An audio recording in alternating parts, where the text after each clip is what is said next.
अवघ्या 28 वर्षाच्या असलेल्या डॉक्टर गौरी पालवे गर्जे यांनी टोकाचं पाऊल उचलत आयुष्याचा शेवट केला। भाजप मंत्री पंकजा मुंडे यांचे पीए असलेले अनंत गर्जे यांची पत्नी गौरी गर्जे हिने शनिवारी राहत्या घरात आयुष्याचा शेवट करून घेतला। आधी वैष्णवी हगवणे, मग डॉक्टर संपदा मुंडे आणि आता डॉक्टर गौरी गर्जे या तिघींच्या बळीमुळे अख्खा महाराष्ट्र सुन्न झालाय।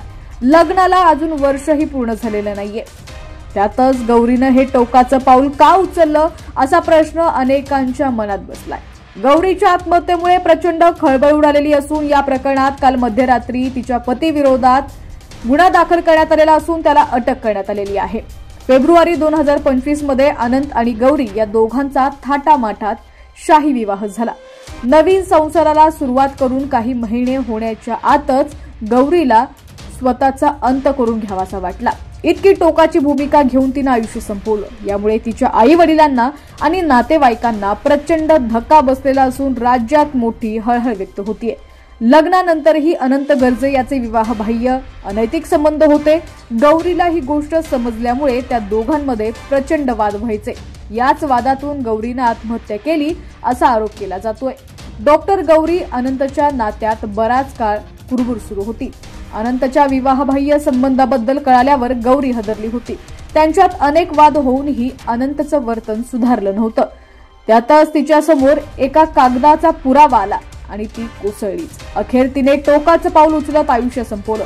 मात्र त्यापूर्वी तिने तिच्या वडिलांना व्हॉट्सअॅपवर फोटोच्या माध्यमातून अनंत गर्जे विरोधात पुरावा पाठवला होता। कुटुंबियांनी पोलिसात दिलेल्या तक्रारीनुसार 30 सप्टेंबर रोजी गौरीने वडिलांना व्हॉट्सअॅपवर काही फोटो पाठवले। ते पाहून आई वडील हदरलेच। आपल्या लेकीचं काय होईल हा विचार करून आणि तिच्या संसारासाठी त्यांना काळजी वाटू लागली।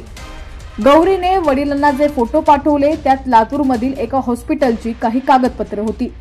4 वर्षांपूर्वी म्हणजे 16 नोव्हेंबर 2021 मध्ये लातूरच्या एका रुग्णालयामध्ये गर्भवती संमतीपत्र आणि जाहीरनामा असल्याचं त्यात दिसलं। किरण असं त्या महिलेचं नाव तर पतीचं नाव म्हणून अनंत गर्जेचं नाव होतं। त्या कागदपत्रावरून अनंतचे किरण या महिलेशी संबंध असल्याचा संशय वडिलांना आला। त्यानंतर गौरीला फोन करून त्यांनी या फोटोबद्दल विचारलं। तेव्हा घराचं शिफ्टिंग करताना मला हे कागद सापडले असं गौरीनं वडिलांना सांगितल्याची माहिती समोर आली आहे। त्यानंतर वडिलांनी तिला माघारी येण्यास सांगितलं, पण आपण तिकडे माहेरी आलो तर अनंत हा आत्महत्या करण्याची धमकी देत असून चिठ्ठी लिहून त्यात आपलं नाव लिहील अशी धमकी त्यानं दिल्याचं गौरीनं वडिलांना सांगितलं। एकंदरच हा वाद खूप चिघळला होता। त्या दोघांमध्ये सतत वाद सुरू होते। अनंतच्या घरच्या लोकांनाही त्याच्या अफेअरबद्दल कल्पना होती असं समजतंय। अखेर याच वादातून गौरीने शनिवारी 22 नोव्हेंबर रोजी आयुष्याचा शेवट केला। अधिक अपडेटसाठी पाहत रहा HPN मराठी न्यूज।